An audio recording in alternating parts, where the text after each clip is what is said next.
With a Venmo debit card, you can Venmo more than just your friends. You can use your balance in so many ways. You can Venmo everything. Need gas? You can Venmo this. How about snacks? You can Venmo that. Your favorite band's merch? You can Venmo this. Or their next show? You can Venmo that. Visit venmo.me/debit to learn more. You can Venmo this, or you can Venmo that. You can Venmo this, or you can Venmo that. You can Venmo. The Venmo MasterCard is issued by the Bancorp Bank N.A. pursuant to license by MasterCard International Incorporated. Card may be used everywhere MasterCard is accepted. Venmo purchase restrictions apply. This episode is brought to you by State Farm. Knowing you could be saving money for the things you really want is a great feeling. Talk to a State Farm agent today to learn how you can choose to bundle and save with the Personal Price Plan. Like a good neighbor, State Farm is there. Prices are based on rating plans that vary by state. Coverage options are selected by the customer. Availability, amount of discounts and savings, and eligibility vary by state. Unfiltered discussions. Unexpected guests.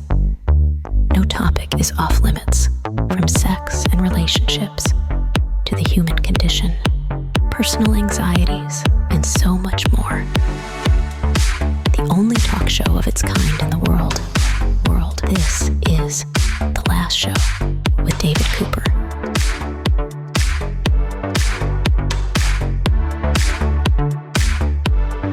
Hello and welcome and happy Wednesday. An update from my Black Cat Tomato.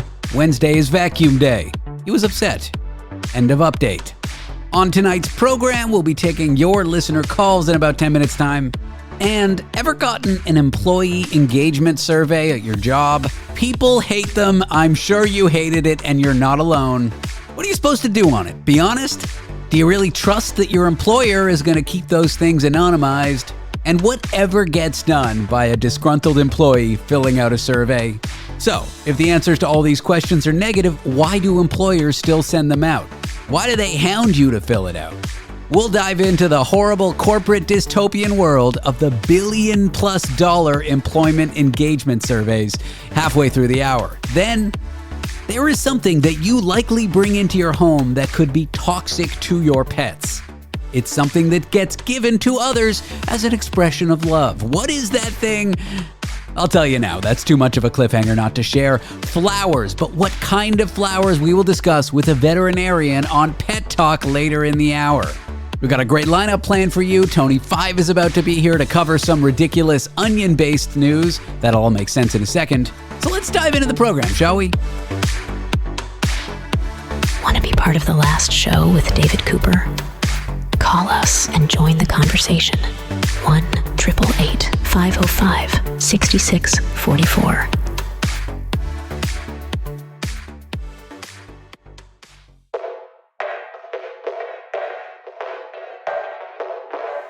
Most shows deliver serious news that you can use. As a point of differentiation, we give you news you can't use. The Last Show with David Cooper and special foreign correspondent, Tony 5.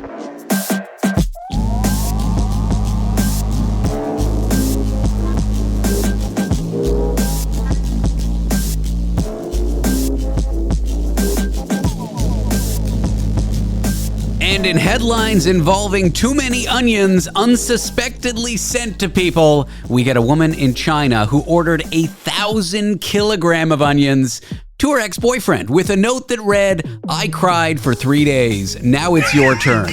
To discuss, our foreign onion expert, Tony 5 from London, England, joins to report on this important story that you need to know about. Tony, welcome to the show. 1,000 kilograms. That's a ton of onions. It's literally a ton, but it's also figuratively a ton. Huh? Yeah, absolutely. I can't. You're very good. I like the way you use figuratively. I only ever use that in the term of skaters. No, that's something else entirely. The woman whose name is Zhao, she found out that the boyfriend was cheating on her. Okay. After snooping on the phone, which is not something you should do. It's kind of this like, you're in the red for snooping, you're invading the privacy, but then the boyfriend's in the red for cheating. It's just a race to the bottom. But I guess, correct. Does it excuse the snooping when you find something that you shouldn't have found, kind of thing? David, as we always say, race to the bottom is the motto of this show. So we should talk about this, my friend. But I mean, yeah, I feel the same way. For you to go through somebody's phone, you're kind of breaking that trust and that sanctity. But then by also finding him cheating on her, That's like double, like, yeah, it's difficult. But the onion thing, good on her. Well, she says she cried and was miserable for days upon days. She's quoted as saying to the media, he continued to enjoy life without a trace of sadness or remorse. So she wanted to give him tears, hence the onions. Because I don't know if you know this, Tony, but when you cut into onions, they release some chemicals and it causes your eyes to water. Is that because you cut into your finger? No. It's the onion chemicals. I think they're called lacrimators. And now you've learned something. This show has met the bar for educational content so we can continue to be on the air. I remember a girl that had that problem. She always used to lacrimate. She has to wear a thicker jumper. It's something else entirely. Okay. But the boyfriend, I guess, taking it in stride, resold the onions for about... I was going to say, what did he do with all the onions? He was like, well, I got 1,000 kilos of onions. I may as well resell them. He made a few $100. I mean, there's a hot dog vendor out there that's loving life, right? There is. I love that. We should have a topic for that on the show one day. Like, what's the most pettiest form of revenge you've ever done? I love hearing stuff like that. Oh, petty revenge. Wow. Like, I've heard them, like, you know, you've got the common ones where people put like dog poop and put it through the letterbox, or, you know, cutting up their clothes. Those are kind of the standard ones. But this lady from China, she's gone a different level. And I love that the thoughtfulness, the creativeness, and it's not malicious. When you think about it, what has she done? She's just sent him some vegetables, right? It's just a ton of vegetables. He said he needed to take 50 trips to the market to be able to sell the onions for a couple $100. So I don't know. I mean, it's not like the nicest gift you can give someone. There is a sense of irony here, though, probably. And it's kind of weird because maybe he needs a market license. Maybe she could tell the local community that he's illegally selling onions on the black market. And that's how she gets him. And he does, what, 25 to life for illegal onion dealing? I'm telling you, China, you just don't know. They could have Big Onion getting onto him. And they were red onions. Is there some significance there? I don't think so. Well, communism, babe. Communism. Oh, wow. That's true. Thank you. Yeah, well done. See, foreign correspondent, sometimes I do. You know what they say, David? A clock is right 3 times a day. That is not what they say. They say even a broken clock is broken and should be thrown away because it's garbage. Favorite kind of onion, Tony? I feel like I really only know of 4, maybe 5 kinds of onions. What's your favorite kind? A scallion, my friend, a scallion. Not an onion. It's an allium. It's in the family of onions, but I mean like a round thing, like a red onion, a white onion, a Spanish or yellow onion, and then like those sweet yellow onions. I think they're called Hawaiian. What about spring onion? Is spring onions an onion? No, that's like the root. That's when they're harvested early or something. I mean like the round, dry thing, like classic onion. Basically, it's 3 kinds: red, yellow or Spanish, and white. Favorite. Right, I don't like the Spanish, so let's just go for white onions. Spanish onion is my favorite because it's best used for cooking, and I cook a lot. Do you sweat your onions? Yeah, of course, you got to for a lot of things. Okay. Sweating onions, again, it seems like you're sort of accusing them of a murder, and you're trying to just annoy them. But, you know, what's your favorite onion-based dish, my friend? Oh, wow, great question. I like using it as a base for a lot of things, like sauces. I suppose, you know what? I make a really good ragu, which is like a tomato or tomato sauce. Okay. With meat, onion, carrots, celery. I put a little anchovy in there as a secret ingredient. Oh, disgusting. See, you don't know that you actually like anchovies. Everybody actually likes anchovies. They just don't know it because a lot of foods... Do you like Caesar salad dressing? Yeah, but it doesn't have anchovies in it, the ones in the UK. Yes, it does! Does it? Of course it does! Oh, I didn't know that. That's what makes it so good! Really? Yes. I thought it's a little fish with a bone in it. No, the bones are in there, but they're so thin and brittle you can just eat them whole. Themselves are very fishy and strong in flavor, but if you add 1 anchovy to a wider dish like a sauce, it just gives it this wonderful savory taste, and you wouldn't even know that there was anchovy in there. I bet you there's some Italian food, or as you Brits say, Italian food, that has anchovies in it that you like and you don't realize. So is anchovy like an umami flavor? Exactly. It's an umami booster. That's it. Yeah. Oh, that's nice. I remember when my umami took me shopping once. It was such a great day. That's just your mommy. Yeah, but it's my mummy, not your umami. No, that's... It was good times. I mean, this segment has been very onion heavy. It has. It's really been our onion content. We're really diverging from our wheelhouse, which is bird attack-based content. If you listen to the back catalog of our podcast of the show, which you can find at lastshow.pizza, that's www.lastshow.pizza, not .com, you'll find Tony often reports on bird attacks. Not today, though. Onions. And David, as you know, pizzas sometimes do have onions on them. They do. They do. Or birds. Birds. Chicken. Yeah, probably. I mean, I bring it all together, my friend. I really do. This has been news you can't use. When we come back, we will take your calls at 1-888-505-6644. Give Tony a call and tell him why on earth you listen to whatever this show is. I'd love that. I still don't believe people listen, but it's wonderful that they do. All right, we'll be back with more Tony 5 and your calls in a minute. If you didn't catch that number, the whispery lady's about to tell you what it is right now. Want to be part of the last show with David Cooper? Call us and join the conversation. 1-888-505-6644. Comcast is committed to bringing access to the internet to all Americans, including rural communities across the country, like Sussex County, Delaware. We were being left behind. Everybody around us seemed to have internet, but we did not. High-speed internet is one of those good things that we needed to help us move our farming, our small businesses, our recreation forward. Learn more about how we're bringing our next generation network to more people across the country at ComcastCorporation.com/investment in America.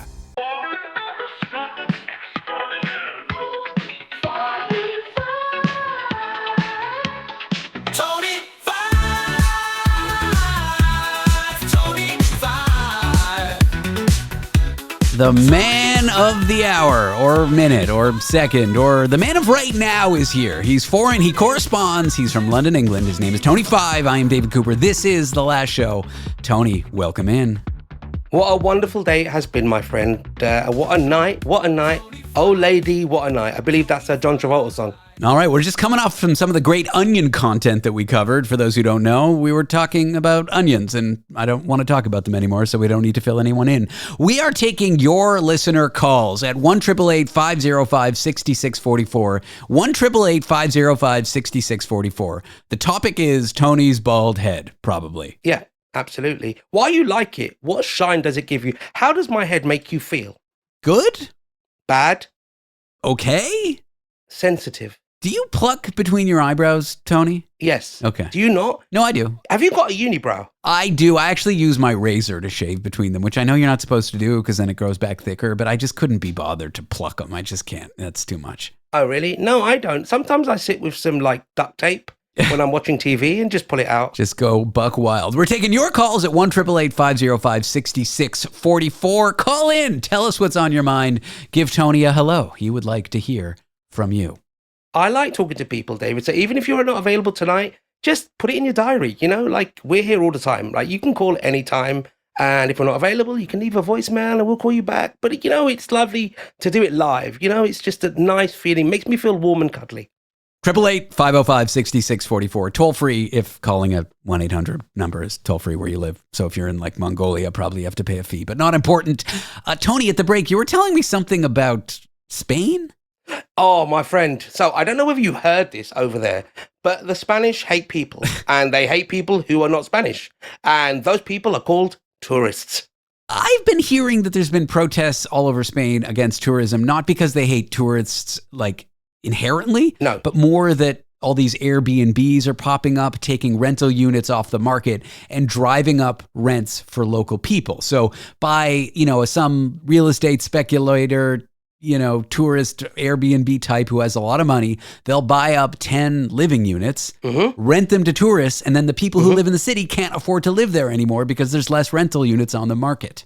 It's driving the indigenous Spaniards out, and there's 65,000 that are under watch by the Spanish government that they're going to try and either close or inflict some restrictions on them, basically to curb it. So yeah, it's pricing the Spanish out of their hometowns and stuff. And I guess it happens in most towns. I know it's happened in London where a lot of very rich guys were buying apartments and Airbnb in them.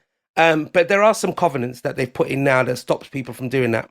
It's a double-edged sword. I think I lean on the side of less Airbnb units, and those kinds of units on the market is better for the city because it's more affordable. But what it does is drives down the cost of lodging for tourists, which brings tourism money into the city, which means restaurants and local businesses thrive more. So it's not just a simple like sub one for the other, oh, it's too expensive for locals, or oh, it's more accessible for tourists. There should be some sort of balance there. I think it's very difficult. Airbnb has really only taken off in the last maybe decade. So I can see why it's just gone. I mean, it's a really easy way if you have money to make more money because, you know, you've got this constant stream of people. I don't know what it's like in Mongolia, though. So if we've got any Mongolians out there and you have an Airbnb problem, let us know. There it is. I was like, are we actually doing serious, thoughtful stuff here? This is not us. This is so unlike us to actually be thoughtful about anything, Tony. I'll be honest with you, there's not much bird-related attack news at the moment. Tony is a bird attack expert. If you've got a story that involves a bird attack, send it to Tony at tony@lashow.pizza. That's .pizza, not .com. Or give us a call at 1-888-505-6644. We want to hear from you. Tony, I think we actually have someone on the line. No, wait, is it one of the pigeons calling up to say that we're defaming them on air? Yes, and in the sense that no, but I appreciate you mentioning pigeons. So is it actual real person? Yeah, we got a real live caller on the line. Is the board flashing? Is it flashing color? I mean, there's one call on the line. So yes, it's flashing. We have millions of calls. No, we just have the one. Well, I can't wait to hear them. Bring them on. All right, we got Tony in North York on the program. Tony, not you, Tony, other Tony. Welcome to the show. Hi, David. How are you? It's good to talk to you again. The answer to your question is yes. I'm just not sure what the question was. Right. I can't believe there's another Tony. Are you trying to oust me, Tony, with another Tony? I might be. It depends. Is that a good thing or a bad thing? Well, it's a good thing if you know our listeners. Okay, then it is. So tell me, are you an Anthony, a Tony, an Antonio, or just a simple Fred? I just go by Tony. And what do you do? Do you have hair? Are you black? What's your favorite toenail? So I'm retired now. I used to run a skating business. A skating business? Like ice skating or roller skating? A bit of both. We did mainly ice skating throughout the year, then roller skating during the summer. Oh my God, did you used to drive those pepperonis? Zamboni, Tony. Okay, whatever. I did not. No, somebody else did that. Can you get a DUI for driving a Zamboni if you happen to be on public streets and intoxicated? I wouldn't know the answer to that. I know that on private property you wouldn't because it doesn't require any license, but I don't know whether if it would qualify as an actual motor vehicle on the road. Have you ever dealt with drunk Zamboni drivers in your place of business or former place of business? Yes, I have. Good Lord. I can't believe I've never met somebody that's owned an ice rink before. Like, what's the weirdest thing that's happened in an ice rink? Has somebody, like, thrown up? Tony, we were talking about drunk Zamboni drivers. How could you change the topic there? That was gold. Oh, Can we speak about the drunk Zamboni driver, please? This is going to be boring, but that's probably the most interesting thing that happens. Have you had to fire someone, discipline someone, get them off the wheel because they're a menace? What happened? You know what the strange thing is that this guy was actually particularly good. He did just fine. It seemed like alcohol was his thing, and he worked just fine. I had no problems with him. I knew he was under the influence, but I had no problems with him. The last show cannot endorse drinking and Zamboni driving. That sounds dangerous. We can't endorse it unless... Well, no, we can't. I mean, is that a PSA, David? Don't drink and Zamboni. Look, this show has to be educational at least a little bit to get regulatory approval. So yes, that is a PSA. Right. Yeah. Okay. Yeah. No. And what do you do now that you're retired, Tony? What do you do now? Are you? Do you consult with the police so that you can, if there's any sort of drunken Zamboni drivers, they consult you first? No, not specifically. I just take it easy now. Good for you. I'm just glad I'm out of the business now. And how's retirement? Are you enjoying it? What do you guys do? What do you do there? Tell me what happens in that side of the world when people retire. It's like an empty void. You do nothing. Your life is before it's over. It's done. Sounds like this show. Yeah, Tony, it really explains why you called the show. It's our best demographic. Yeah, sounds like this show. Your life is an empty void, and you thought, well, we might as well call the show. Yeah. There you go. All right. Anything else on your mind, Tony, before we let you go? Tony, the approver of drunk Zamboni drivers, which, again, kids, don't do that at home. David, listen, I just wanted to call, say hi. It's great to hear you on the radio again, and I wish you many more years on it and success. Thank you. And Tony 5 probably too. Yes, and Tony 5, absolutely. From London, right? I can't believe I was an afterthought there from the man that used to hire drunken Zamboni drivers. Tony, it's been an honor and a pleasure. And thanks for listening, Guy. You take care. Thank you. You too. Well, Tony, I feel like Zamboni driver could actually be a great career for you. I think Zamboni driver could be a name of a band that I'd go to. Yeah. What kind of, like, classic rock? I don't know, like soft metal, like early 80s jazz. It's Zamboni driver here. What about jazz versions of, like, sports, pick-me-up songs, like da-na-na, like that kind of stuff? I'm telling you. I mean, what qualifications do you need to be a Zamboni driver apart from not drinking? That will be the cliffhanger for your appearance on this show next night, probably. What are the qualifications for a Zamboni driver? Tony 5 is our foreign correspondent in London, England. Tony, what a pleasure it was having you on the show today. Fantastic, my friend. Au revoir. After the break, the weird world of employee engagement surveys. Everyone hates them, but why do businesses send them? And what change can come from them? So if you've ever been annoyed by one of those surveys and haven't wanted to fill it in, you won't want to miss what's next. Want to be part of the last show with David Cooper? Call us and join the conversation. 1-888-505-6644. This episode is brought to you by Amazon Prime. From streaming to shopping, Prime helps you get more out of your passions. So whether you're a fan of true crime or prefer a nail-biting novel from time to time, with services like Prime Video, Amazon Music, and fast free delivery, Prime makes it easy to get more out of whatever you're into or getting into. Visit Amazon.com/Prime to learn more.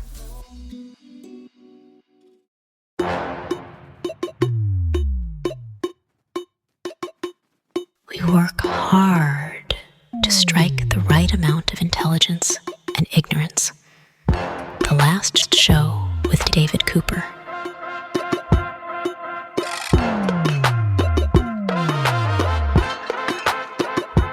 Have you ever felt personally attacked by a quick employee engagement survey? Well, you're not alone. People hate them. Why does your work send them? Are we supposed to be honest on them? Today, we dive into the strange billion-dollar business world of workplace questionnaires, those dreaded forms that most people ignore, lie on, or just generally fear. Are they helping us or slowly breaking us all down? I'm here with Matthew Alston, a reporter with Business Insider. Matthew, thanks for talking to me today. How you doing? After the interview, I have a brief survey I would like you to fill out. How did employee engagement surveys become such a big business? The companies behind them are making a lot of money. Yeah, it's expensive to hire somebody.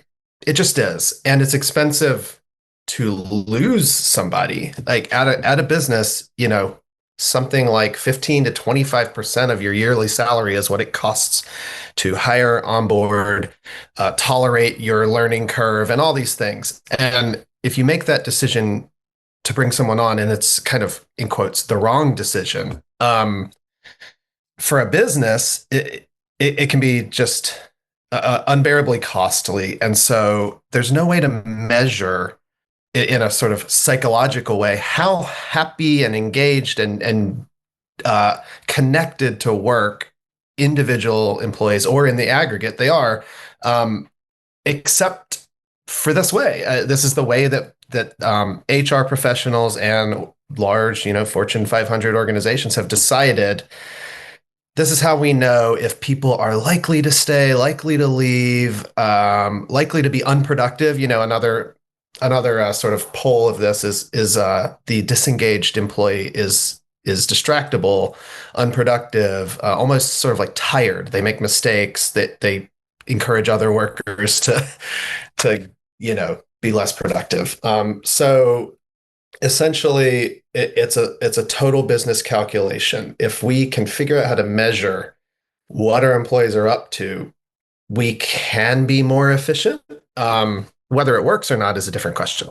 I used to work in the corporate world before I went into media. I suppose media is a corporate world of its own, but that aside, I never told the truth on them because I know these company surveys say they anonymize things, but I was always scared they didn't. Like, why would I trust that? Yeah. Or they would like anonymize it in a group of 7 people, and then it would be obvious it's me because my manager knows the 7 people. Yeah.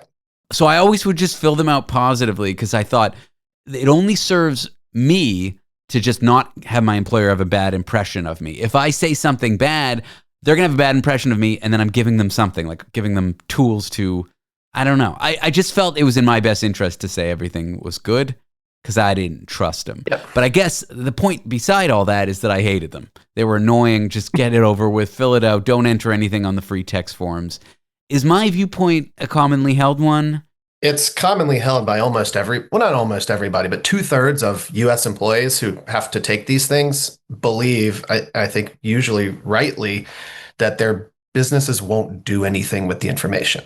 So if you don't think any positive result is going to come from what you're doing, you're just not likely to tell the truth or really engage. And yeah, I talked to some employees who have your experience, which is, well, I'm on a very small team and I'm the only graphic designer. So if I complain about our graphic design software, I have suddenly identified myself as the squeaky wheel. And then, of course, my piece opens with an anecdote where I told the truth about my experiences, and our CEO read it and tried to unmask me by offering me a buyout, by telling me if I told him who I was, he would give me a better severance and help me find a new job. And that was sort of the revealing moment to me where, the germ was lodged that at some point I would more deeply investigate what the heck these things are. And getting rid of the squeaky wheel is in the employer's best interest. In your case, it was anonymous, but you kind of like gave them data that then could make you feel uncomfortable or have them come after you or suspect other employees. I don't know. I just don't see being honest on those things as serving you as the employee, unless you're in this wonderful company that responds to change. But honestly, what company is like that these days? Well, I talked to a head of people who told me that when he communicates with his CEO and launches these surveys, he tells them by the time a complaint gets to you through a survey, it's tried to reach you 3 or 4 different ways. The sort of whisper network of coworkers complaining about whether it's, the faucet's leaky or, the head of marketing is a buffoon and he needs to go. Whatever that complaint is, it gets cut off at various points as a bureaucracy scales. You sort of now, you don't have a manager you can trust, or you trust your manager, but they don't trust their managers. And so I talked to, Workday, who owns one of these big Pecan, this big employee survey, and they said that telling the truth helps promote equity. It helps the sort of underserved and underheard voices get that information through. Can I interrupt? Of course, a company that is profiting off these surveys is going to say they do wonderful things and help marginalized individuals. I'm not convinced. You're right to approach that with skepticism. I did speak, and I have worked at places where that feedback was heard. But sure, I actually have too. But this was like when we were a small company. Yeah, exactly. If a 4-person company is, you can just say you're chewing your gum too loud, and the 3 other people in the room can say, "He's right, you're chewing your gum too loud." But yeah, as companies scale and these sort of organizational hierarchical charts get larger and larger, the benefit of surfacing complaint goes away because your job is connected to the demonstration of your happiness and engagement, whether or not you are. I spoke with William Kahn, this sociologist who sort of unearthed and uncovered and defined the principles and pillars of employee engagement. And he told me, yeah, these surveys, they don't work. The only way you can have not a happy, but an engaged employee and know that they're engaged is through actual direct one-on-one trusting communicative relationships. And yeah, as companies get larger, in your experience in the corporate world or the radio world, individual relationships get harder and harder to maintain as disparate interests enter. You mentioned engaged and happy. Are these two concepts separate? Do companies conflate the two? Like, I could be totally checked out at my job and not engaged, but it's a great job and I love the people and I love it because it's like so fun. I asked Khan this exact question, and he said, your happiness is the sum total of all the things in your life. It's, did you put the right amount of milk in your coffee or get enough sleep? Your engagement is how connected to your work you are, how safe you feel to voice your concerns, and how meaningful that work feels. And yeah, I can have a very good job where those three boxes are checked. But I, spent all my money sports gambling and I'm not very happy. They're different things. And I think that the mistake is that bosses and the issuers of these surveys conflate the two. And then they also have emotional responses when the results aren't what they like. Wait, I paid my employees rent. I gave them health insurance and they're not happy. How dare they? It's so funny that companies penalize or hound their employees for not filling these things out, for not filling out engagement surveys. Wouldn't it be telling to a company that nobody wants to fill out the engagement survey without being bothered, that maybe people aren't so engaged? Yeah, it's my analogy entering this research was just that I ask my wife every day what the weather's going to be like and never take an umbrella, and it's just what she's going to stop telling me what the weather is if I don't do anything with the information. Well, the article is called A Tsunami of Surveys, and you can find it in Business Insider. That is Matt Alston's writings on this topic. He's a reporter with Business Insider. Matthew, thank you so much for being here. Appreciate your time. Thank you. Up next, something that might be in your home that could poison your pets. It's a common household object, and you're going to want to avoid having this. It's Pet Talk in a moment. Want to be part of the last show with David Cooper? Call us and join the conversation. 1-888-505-6644. On WhatsApp, no one can see or hear your personal messages. Whether it's a voice call, message, or sending a password. To WhatsApp, it's all just this. So whether you're sharing the streaming password in the family chat or trading those late-night voice messages that could basically become a podcast, your personal messages stay between you, your friends, and your family. No one else. Not even us. WhatsApp. Message privately with everyone. Your nightly rebellion against predictable radio and podcasts.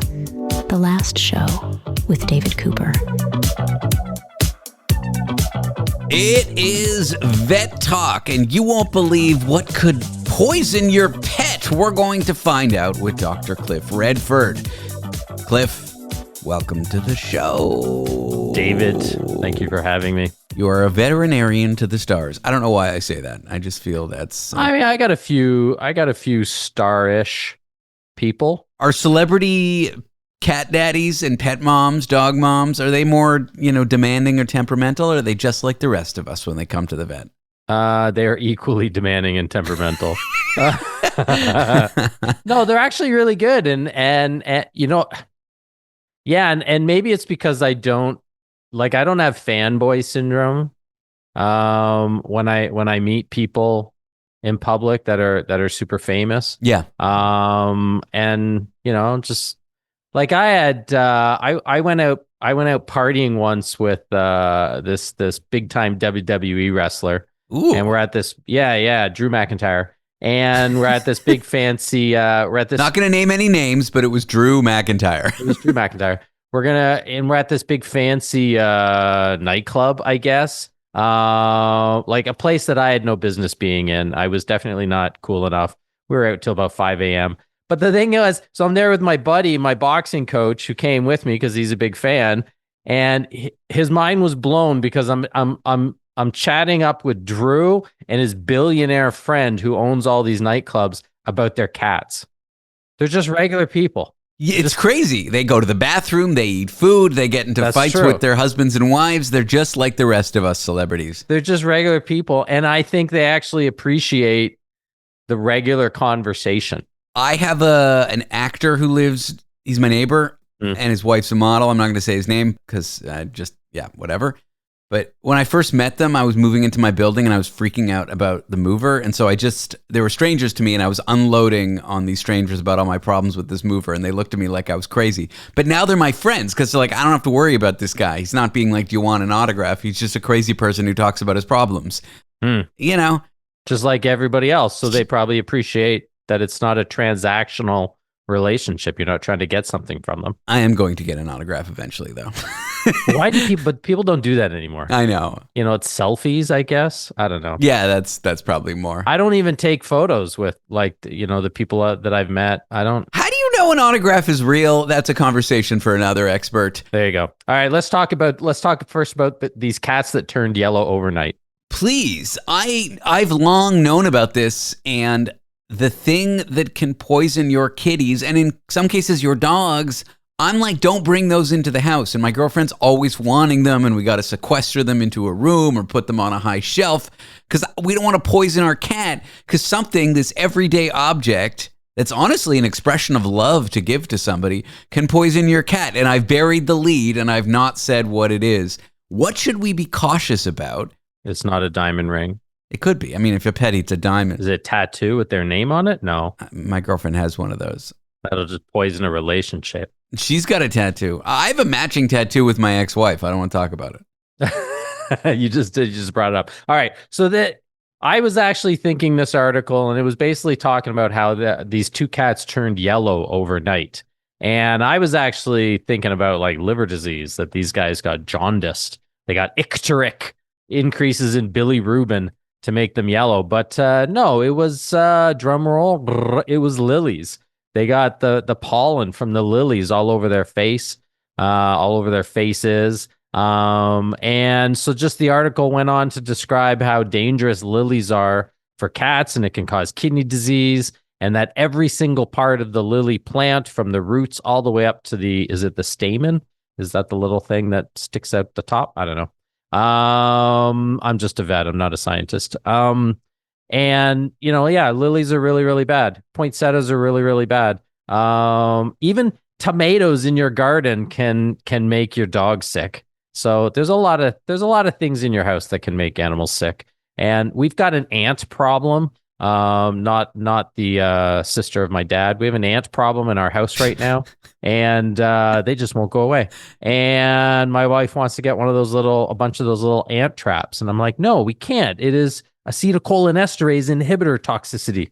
And she's just like, fine, whatever. I just like using big words. But so that's what this story was. It was about they woke up and the cats had pixie dust, yellow pixie dust all over their faces.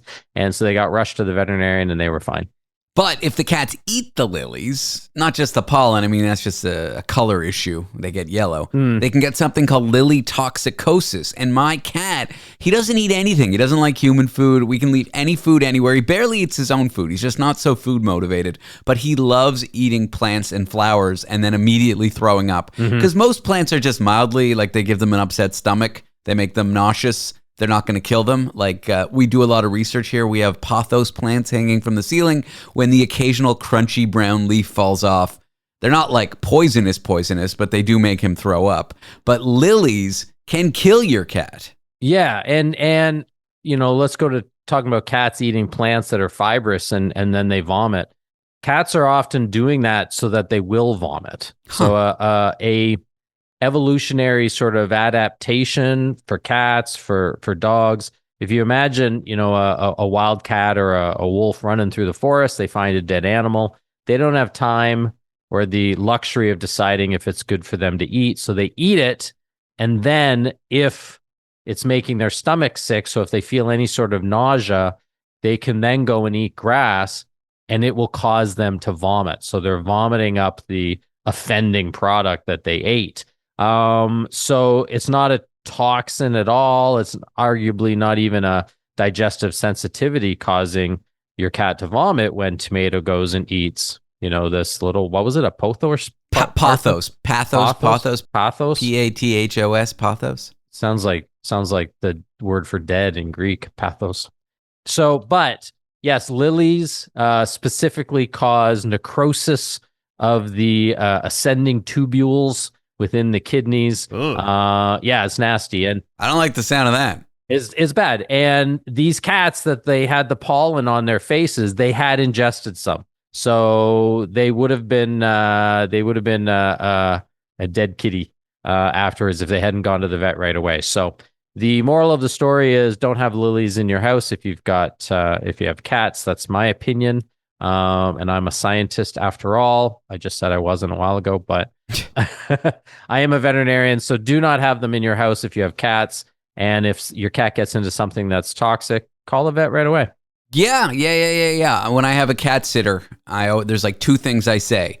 Do not bring flowers into the apartment and do not put my cast iron pans in the dishwasher. I had a cat sitter do that, and it was a cheap Lodge pan. It was like $30, but I had years of seasoning that I had worked so hard to keep pristine on that pan, and all of a sudden it was rusted.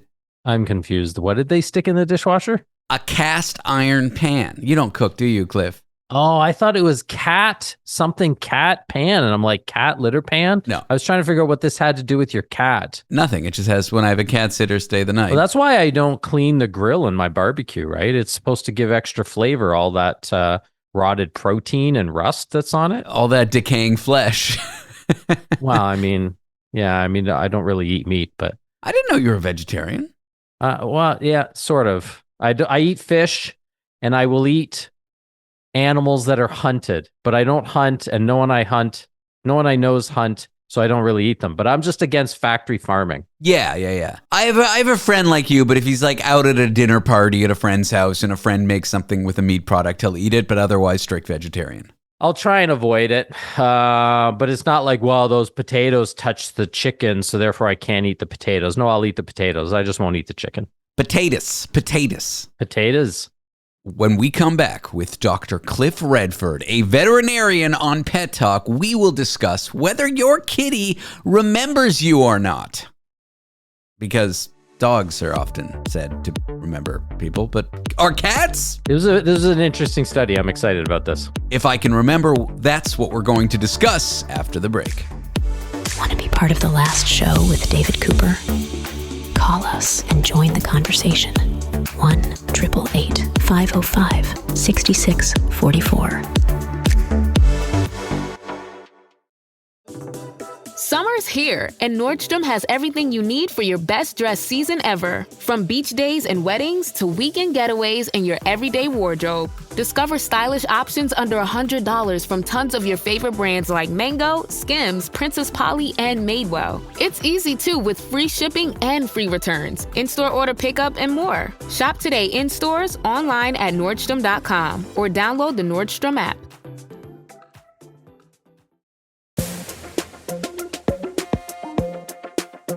Only show with the most eccentric stripper clowns. Guaranteed. The last show with David Cooper. My goodness, we are back with Dr. Cliff Redford, a veterinarian. He's got a podcast called Vet Life with Dr. Cliff. Check that out. Hello, Clifford. Hello, David. Well, a lot of dogs remember their owners. I would say most dogs remember their owners, unless there's something going on with that dog.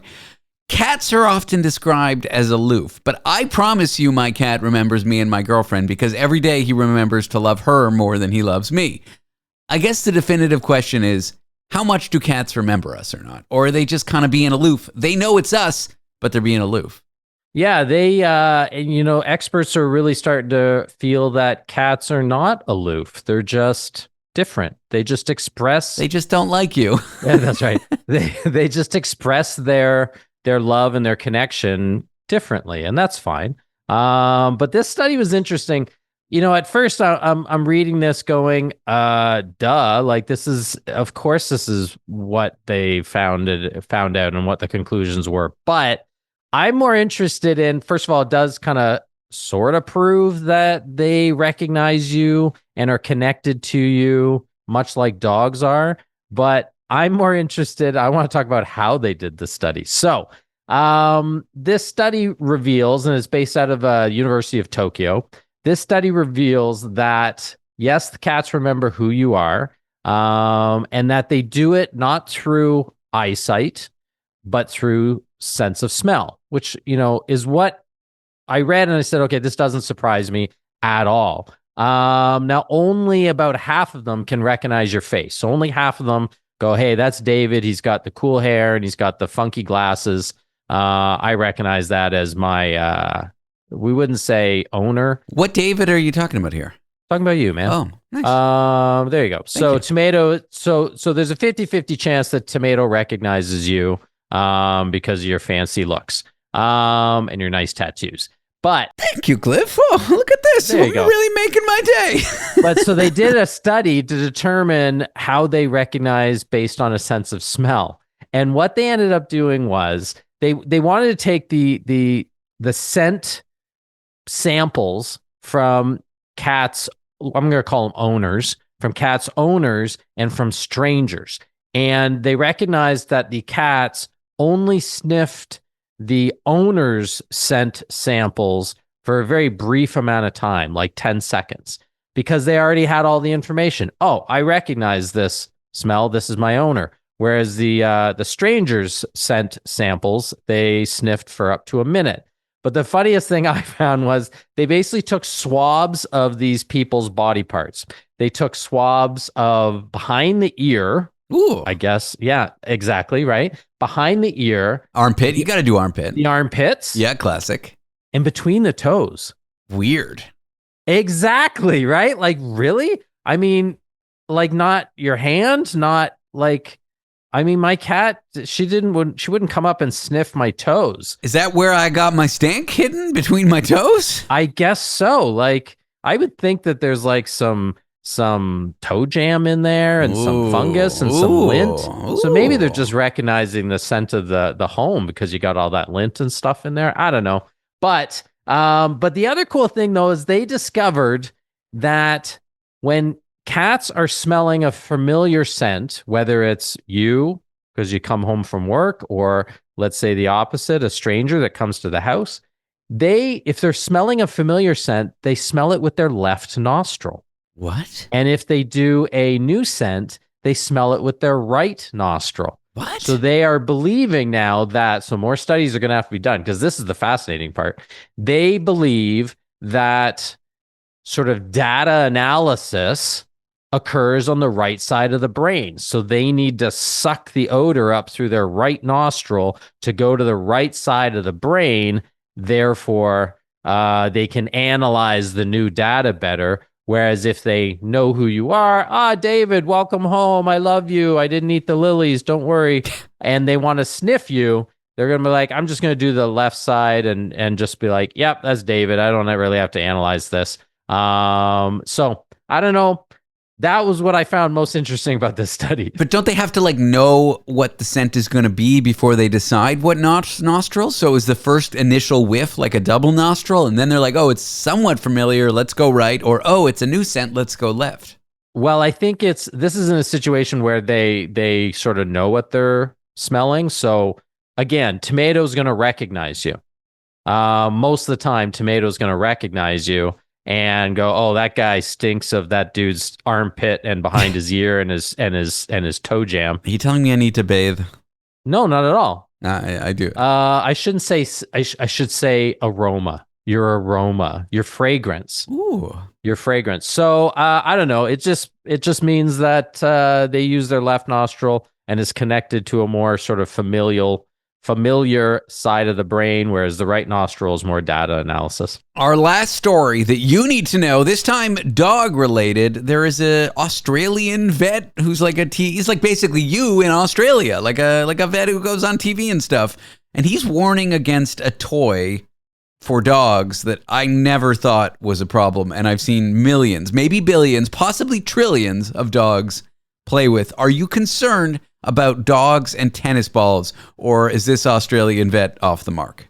Yeah, I mean, he's a little bit down under there, I guess. So Dr. Chris Brown, he's famous for being on the TV show Bondi Vet. The Bondi Beach is where his clinic was. He basically a very tall, handsome, blonde version of Superman. I have a little bit of a man crush on him. And he went on to TV to talk about a bunch of things. And one of the things he's talked about is don't play fetch with a tennis ball.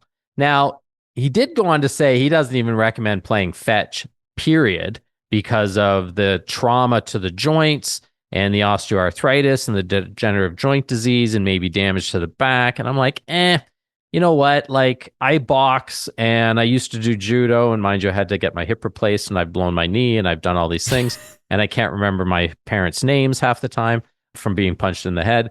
But like, I think sports are good for dogs, and I don't worry too much about the arthritis. But tennis balls in particular, the little fluffy yellow stuff, which is there so that they don't fall apart when you're hitting it on a clay or an asphalt court, that stuff is super abrasive, and it will wear the teeth away really, really quickly. It actually, the fluff comes off and gets stuck under the gum line. So I do agree that tennis balls should not be chewed on.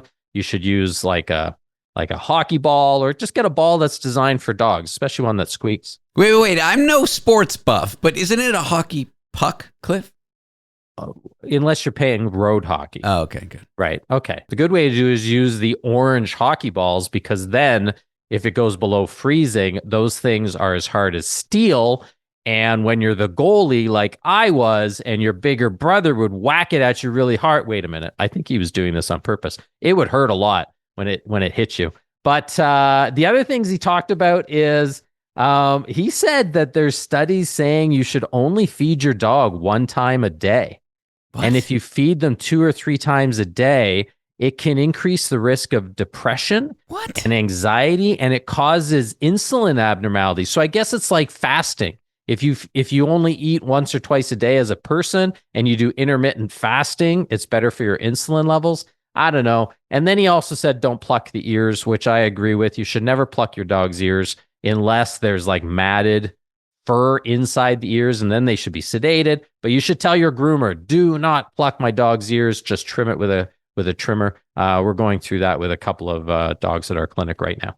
Dr. Cliff Redford, a veterinarian, an amateur boxer. He likes sports that involve fisticuffs, fighting, and he's particularly well known for blocking punches with his face. Cliff, thank you for joining me on the show. Where am I? Who am I? What's going on? What? Thanks, man. Cliff, thanks again, my friend. Thanks, dude.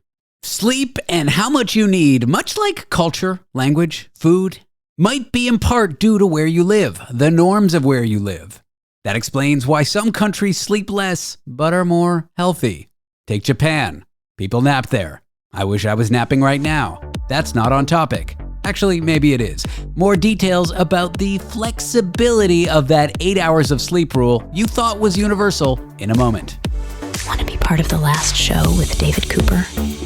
Call us and join the conversation. 1-888-505-6644.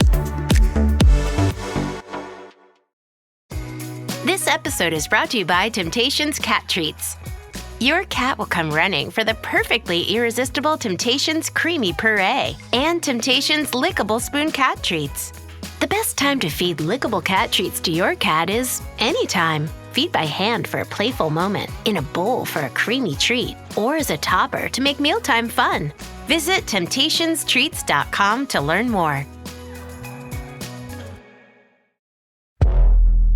The last show with David Cooper. Procrastinate your life away with us.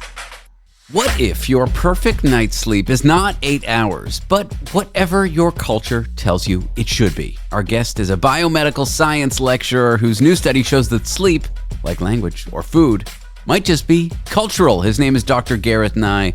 He works at the University of Salford, Manchester. Gareth, my goodness, happy birthday, first of all. Thank you. It's a pleasure to be here, spending my birthday with you. Why you chose to spend your birthday on this show, we will never know. But honestly, I'm glad that you did. Well, I'm glad as well. I mean, I didn't have a lot lined up, let's be honest, but here we go. No, I'm joking. Dr. Gareth Nye has nothing going on. He appears on this radio show. 8 hours of sleep. I didn't get it last night, admittedly, but let's not make this about me. It is often peddled as a universal standard. How did that idea become so entrenched?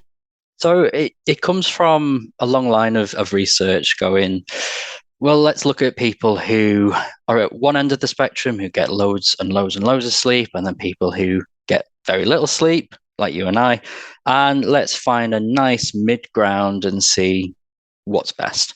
And the problem with these kind of studies is you get loads and loads of people in a room, you find the middle ground, and that's probably what we go with. So that 8 hours of sleep has come about from a big group of people. That's about right. It's like saying that the average number of fingers that everybody has is slightly under 10.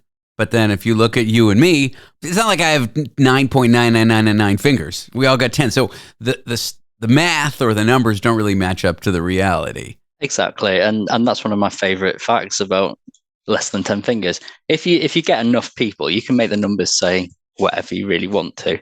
But 8 hours of sleep, it's a decent night's sleep, really, isn't it? If sleep is so private, why does culture sneak its way into our bedrooms and our circadian rhythms? I'm not even sure that's a question. It's not a question, but you get people who have their own rhythms. And so 8 hours of sleep to somebody is perfect. Other people have a rhythm that you can go off little sleep or more sleep. It's just personal to you. I was speaking with your colleague the other day, Dr. Stephen Heine. Yep. And he was telling me that in Japan, folks sleep not as much, and yet they are as well rested as us. What does your culture have to say about how well you sleep or how well you should sleep? It seems like everybody should be equal here, but it doesn't seem to be the case. If you take sleep, it's such a small part of your entire day. I mean, it's a big chunk of your day, but we don't remember a lot of what we're sleeping. So if you train yourself to have less sleep, you will change your internal rhythm, and that's what you go with. Your body is trainable. And so if as a culture, you can say, we're all deciding that 7 hours of sleep is best now, or 10 hours of sleep. If you do it for long enough, your body will meet that rhythm and you'll change, and your metabolism and everything else will just fit with that schedule. Is that idea that sleep is trainable, is this notion new, or is this something we've always known? No, so you've got early birds and night owls. That's a common phrase over here, probably the same over there. You've got a similar version, right? So you have people who are morning people and people who hate mornings with every little ounce of their body. But if you set an alarm clock for the same time every morning and you wake up to that alarm clock and you go, over time, you probably still hate mornings, but your body would be better rested and you could better start your day. So yeah, it's not a new phenomenon. You can definitely change it. And if you look at things like jet lag, your body has shifted its time, its normal rhythm, and you feel a bit rubbish for a while, but you get used to that new time. And so this idea that you can make yourself a morning person or push yourself later is nothing new. But on a cultural level, like suggesting that it's due to your surroundings, who you live with, what the norms are there, is that new? Again, it's probably something that hasn't been looked at in enough depth. If you take, say, Muslim population who are doing Ramadan, they're not eating during the day. Their entire cultural shift goes towards eating and drinking during the dark hours. And so for that period of time, as a culture, that's just what they're used to. And so they're shifting their patterns to fit with that cultural need. And so it probably does exist. It's just we've not had a good look at it. Of course, it's existed. I just mean like it wasn't well understood. No. Napping. Is that a good thing? We take the example of Japan again. Napping is sort of culturally accepted. It's a cultural norm, and yet people sleep less throughout the night, and they seem to be just as healthy, if not more healthy. I think Japan has a couple of those blue zones or whatever where people live to be 100,000 years old or whatever. I'm probably off by an order of magnitude. Napping, healthy or not? That's a big question, and it's going to be entirely individual. The advice that I always give is if you feel like you need a nap, that's probably your body telling you that something's not quite right. And so if you need the odd nap during the day, maybe you've overexerted yourself, maybe your energy levels are low, maybe you had a disrupted sleep somewhere else, you need that nap. If this is becoming something that is a regular occurrence without it being that cultural norm, then you probably should get it looked at. If your entire country decides at this time we're all going to have a rest, and the benefits of this might be better productivity later in the day, things like that, then obviously there's reasons to do that. Can sleeping longer than 8 hours or sleeping too much be linked with worse health? I've never heard this before. Seems backward to me. Yeah, so again, you'd imagine the more sleep you have, the better you are, the well rested you are. Your body repairs itself and you get all of this good stuff from sleep. But there are loads and loads of studies emerging now that actually if you sleep longer than 8 hours, your risk of dying early shoots up by something like 30%. Wow. Which is a massive increase just for having a couple of extra hours sleep a day. Now, that's probably linked to deeper internal metabolistic processes. So your body is needing more rest because it's dealing with something else. But there is definitely a link there where if you're above or below that gold time zone, you are increasing your risk of premature death. Causation isn't correlation. I'm kidding. I'm an idiot. Correlation isn't necessarily causation there. How might your research change how doctors and public health experts and people talking about sleep and their recommendations? Would you want to maybe change some of this messaging, like, get 8 hours or whatever? So you've got these public health messages where, drink 5 glasses of water, have 8 hours of sleep, do so many steps a day. All of these things are really good general principles to live by, but you have to look at your own individual rhythms, your own individual circumstances. And I think healthcare globally needs to be more focused on that personalized medicine approach. If something's not right for you, we should be sitting there and going, why is that not right? And how can we change that for you, as opposed to just having this global understanding that it's about right. Interesting. Anything curious that you came across in your sleep research? Sleep's great. Yeah. That's the best interesting thing. And actually having that solid time frame. So if you were to have 8 hours of sleep disrupted, split in 2 or 3 chunks, that's so much worse for you than having 5 hours of solid sleep. So the more solid sleep you get, the better. Well, Gareth, thank you for sharing this breaking snooze from the snooze room. See what I did there? Breaking news from the newsroom. I appreciate your time. Thanks for going over your study with me. Thank you. Dr. Gareth Nye is a biomedical science lecturer at the University of Salford, Manchester. After the break, it's that time of night for Therapy Thursdays on a Wednesday, the only mental health segment in all of radio intended for a Thursday that airs on a Wednesday. We will cover soiling the nest, that thing teenagers do when they move out of the home. Maybe you did it. You start fighting with your parents a lot in advance of that big move out. Turns out it's normal. How to deal with it, how to recognize it, what it means, answers in a moment. Want to be part of the last show with David Cooper? Call us and join the conversation. 1-888-505-6644.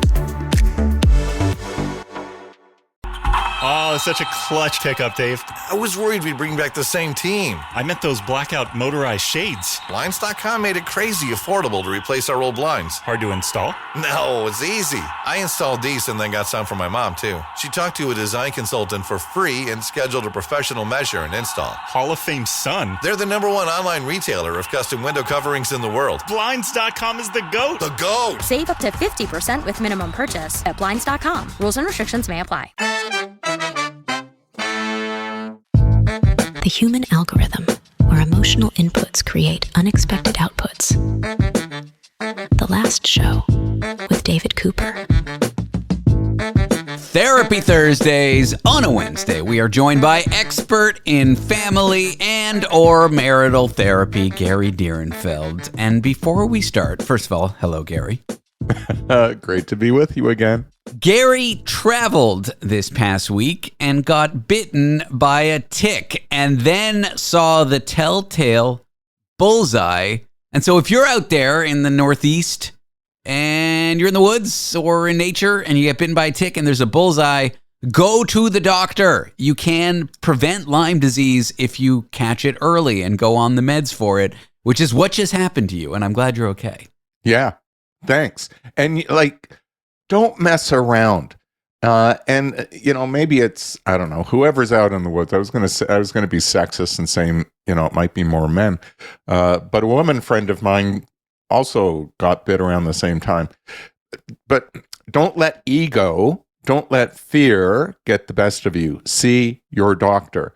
These days, it seems the medication of choice is doxycycline, if I'm saying it right. It's an antibiotic.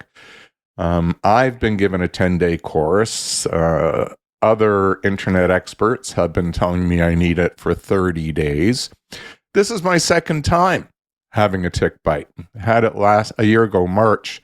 And again, I was on the doxycycline for 10 days and no residual effects. But do get it treated quickly, because if you don't, the residual effects can be lifelong and quite debilitating. I have a friend who has chronic Lyme and she struggles, and yeah, it's tough, and it's a thing, and you can catch it early and prevent it. So if you see a bullseye on your body or you see a tick and you Google what kind of ticks cause Lyme disease and it looks anything like what you find, you may as well just go to the doctor early, catch it early, avoid long-term chronic Lyme, which has potential to be life-threatening or just cause you all kinds of problems. So yeah. The tick, just to say, it looks like a black sesame seed with legs. Not delicious, though. I put toasted sesame on my salmon last night. It was delicious. I don't know why I'm adding that. But yeah. All right. With that PSA aside, we are going to discuss something that has a hilarious headline for me. It's a concept called soiling the nest, which is right up my alley because it's a serious discussion, but the label is hilarious. And we're not talking about going to the bathroom at home. But it's called soiling the nest. Soiling the nest. And for parents with teenagers leaving the home, or on the odd chance, do we test well with the teenage demographic? Probably not. But if there's any teenagers listening with their parents, this is something to be aware of because I did it when I left home. Oh, really? Yeah, I was fighting with my mom a lot as a late teenager, for sure. Huh. Let's define it, though. What is soiling the nest? Why do teens do it? Give it to me, Gary.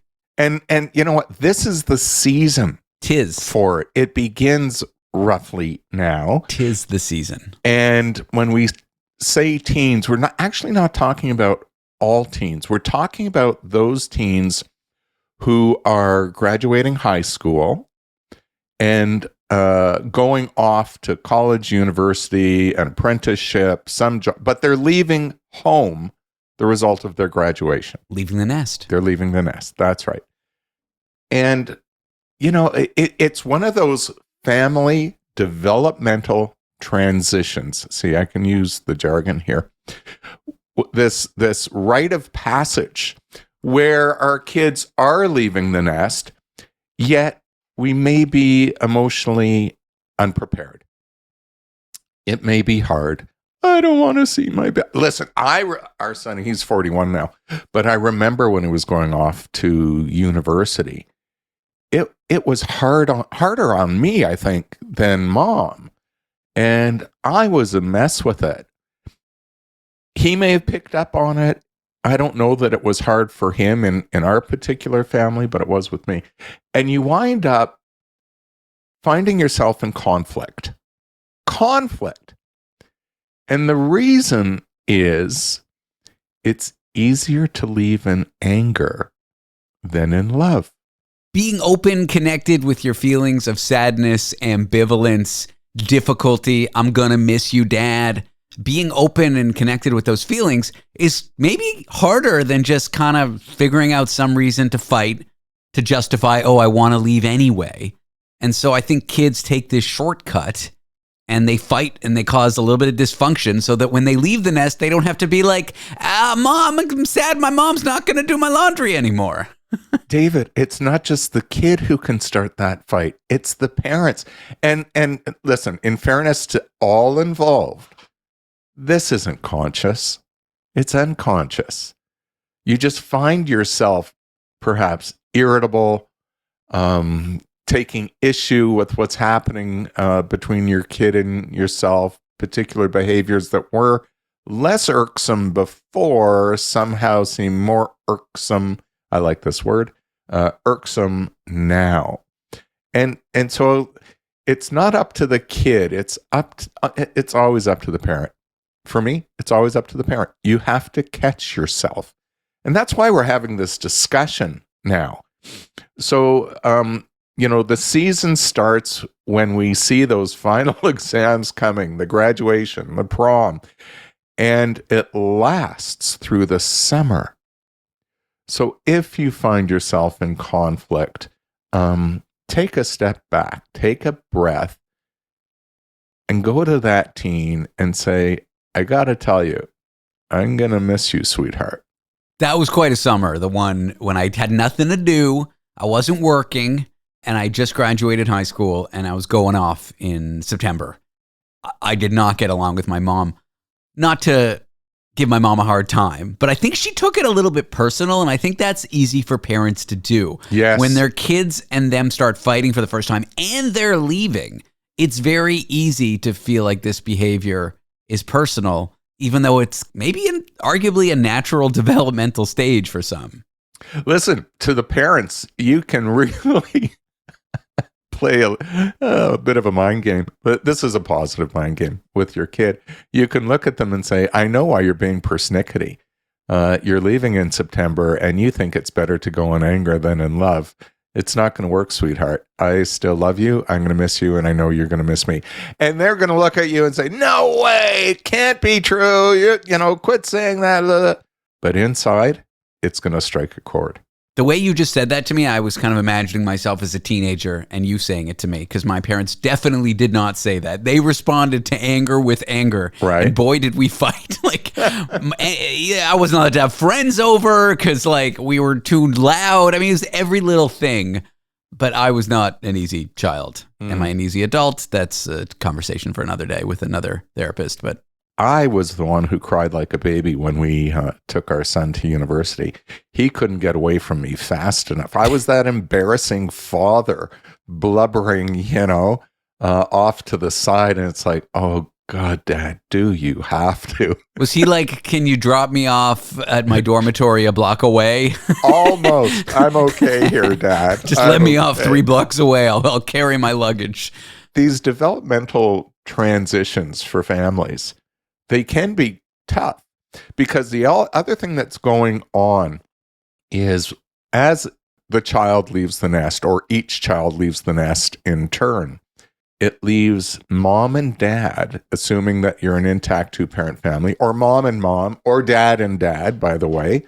It leaves the parents more alone with each other. For some couples, it can be the first time they've been alone like that for 20 years. Exactly. I'll introduce you to another social work term. The term is called distance regulator. Sometimes kids in a house act as a distance regulator. What do I mean by that? The kid has a need, and that need supersedes the relationship or conflict between the parent. It keeps the parents out of each other's hair when they concentrate on the kid. We're talking about soiling the nest. That is when a young person leaves the home, and it's easier to leave in anger than it is in love. When we come back, we'll discuss things parents should avoid doing during this tricky phase. It's Therapy Thursdays on a Wednesday. We are joined by Gary Direnfeld, and we'll be back. Want to be part of the last show with David Cooper? Call us and join the conversation. 1-888-505-6644. The NBA playoffs are here, and I'm getting my bets in on FanDuel. Talk to me, Chuck GPT. What do you know? All sorts of interesting stuff, even Charles Barkley's greatest fear. Hey, nobody needs to know that. New customers bet $5 and get $200 in bonus bets if you win. FanDuel, America's #1 sportsbook. 21 plus and present in Virginia. Must be first online real money wager. $5 deposit required. Bonus issued as non-withdrawable bonus bets that expires 7 days after receipt. Restrictions apply. See full terms at FanDuel.com/sportsbook. Gambling problem? Call 1-800-GAMBLER. When your therapist won't take your calls anymore, there's always The Last Show with David Cooper. Therapy Thursdays on a Wednesday. Radio's most therapeutic time that's intended for Thursdays that airs on a Wednesday. It's confusing, I know. I'm glad you qualify how it's the most therapeutic time. I mean, what other mental health related content do you hear in broadcasting? On Wednesday for a Thursday, or Nothing. Thursday for on a Wednesday, or... We are unique in this regard. We're talking about soiling the nest. Gary Direnfeld is here. Gary, welcome back. Great to be here again.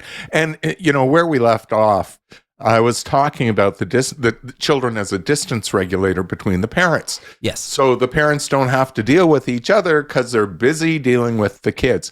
And again, beyond people's awareness, consciousness, people get into patterns of behavior and can play those roles. So the child can play that role of the distance regulator if there is some unresolved conflict or issues between the parents. And that child can, you know, in anticipating leaving the nest, can worry about the quality of the relationship between the parents. Will my parents be together, or might they be divorced once I leave? Just to recap for those just tuning in, the act of soiling the nest is when a kid leaves to go to university, college, live in an apartment, get a job, leaves the house for the first time, moves out, and does so with fighting, with anger, with creating problems. Distance regulators, though. Can you give me an example of what one might be? Paint me a portrait of a household where a kid really functions as this distance regulator. Mom and dad are worried about the finances between them, or one of the parents has been drinking, and they're about to get into an argument, conflict, tete-a-tete. And rather than that, the kid comes in and says, "Where's my books? You're always hiding my books." All of a sudden, the parents are distracted from the conflict between themselves. Now they're concentrating on the child. That's a distance regulator. And for couples that are used to having that for 20 some odd years, 19 years, and then the kid finally leaves the nest. Exactly. That fear of having to deal with the partner can cause them to be the ones who, quote unquote, soil the nest as the kid leaves. That's right. That's right. You know, and talk about fear. Like, I'm going to be stuck, David, I'm going to be stuck with you. You're going to be stuck with me. And we have this unresolved conflict between us. What is going to be? And that's a lot to cope with for some parents and the child who's been fulfilling that role.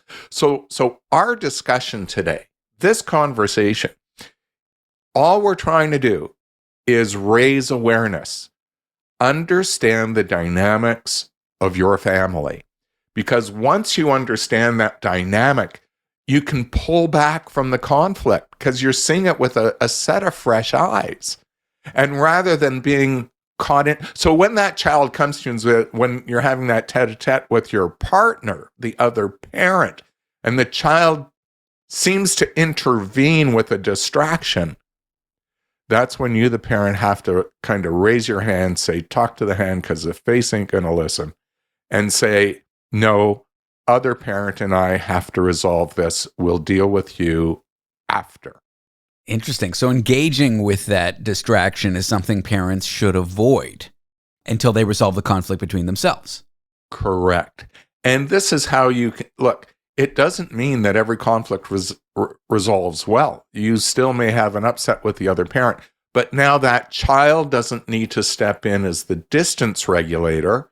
You are actually freeing them up psychologically.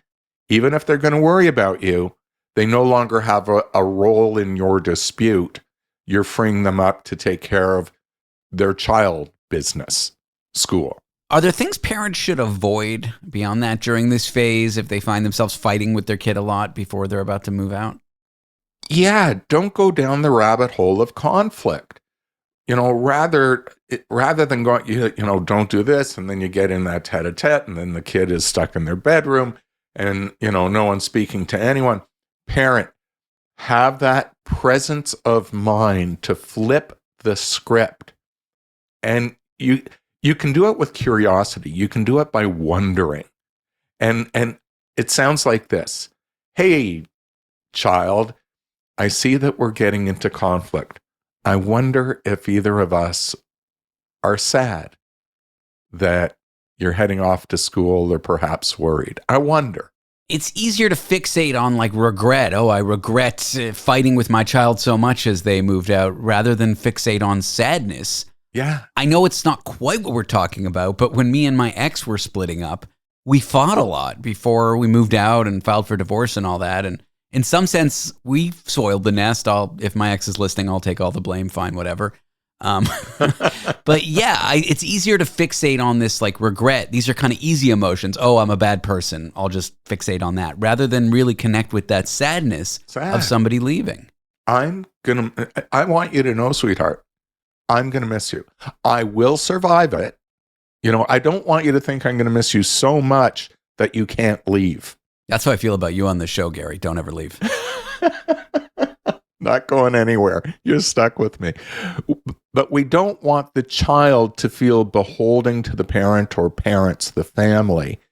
We want them to feel comfortable leaving the nest. A successful transition. That successful transition is one where we can express our sadness. We can express our fears. It's kind of scary to see you go. And, I've never seen a parent's hand stuck to the rear seat of a bicycle.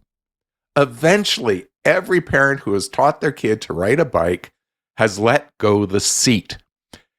And dollars to donuts, every kid, once that seat has been let go, every kid has fallen once, at least once, some more than once. Yet, they learn to ride the bicycle. So it's the same thing with going to college or university. You got to let go. The degree to which you can, the child can actually be more successful. During that phase, before the kid moves out to go to trade school, college, university, get a job, whatever. Yeah. Is there behavior that crosses that line that's troublesome, concerning, where the parents actually shouldn't look at it from this lens of soiling the nest, but more like, oh, we might want to consider professional help or therapy for the kid? Yeah. It can escalate, but still look at it from the same place, particularly if this is kind of new behavior. You haven't seen this kind of escalation. You can say, you know what, maybe it would be helpful for us to speak with a third party together to get some of these feelings out there, because you know what, sweetheart, I'm really concerned with what's going on and how this is being handled right now. So let's meet with someone. But you're still going to come from a place of empathy and curiosity, because, we're talking about 17, 18, 19, 20-year-olds here. You can't, in a sense, control them anymore. You can't raise them by fiat, where we just, thou shalt do this. No, those days are gone. They're too old. We have to have the relationship. We have to encourage discussion. We have to be open, transparent. And sometimes a third party can help facilitate that. Gary, you stink. I hate working with you, and your handsome and stately white beard annoys me. That would be an example of soiling the nest. But I don't believe any of those things. But I do believe your beard is handsome, but it doesn't annoy me. You would miss me horribly. I look, as I see the next break coming up in the next few seconds here, I'm already starting to miss you. Gary Direnfeld, therapist, expert in family and marital therapy, social worker. It's Therapy Thursdays on a Wednesday. Gary, welcome. Welcome. I don't know what's wrong with my brain today. Thank you for being here, and opposite of welcome, goodbye to you. Hey, listen, Schwarzenegger said it best. I'll be back. Oh, I think he said, I'll be back. I'll be back. I can't do his Austrian accent. Gary, thanks again. Thank you. Thank you. Wait, I already said that. This is going badly. That's the show. Thanks for tuning in. If you want to be part of the last show, give us a call. If we don't pick up, leave a voicemail. The number 1-888-505-6644. That's 1-888-505-6644. I'd be remiss if I didn't plug our podcast, which you can find out more details of at www.lastshow.pizza. That's .pizza, not .com. I just said a lot of information. I'm done with the information. I'm David Cooper, and this is, or at least it was, well, it was something.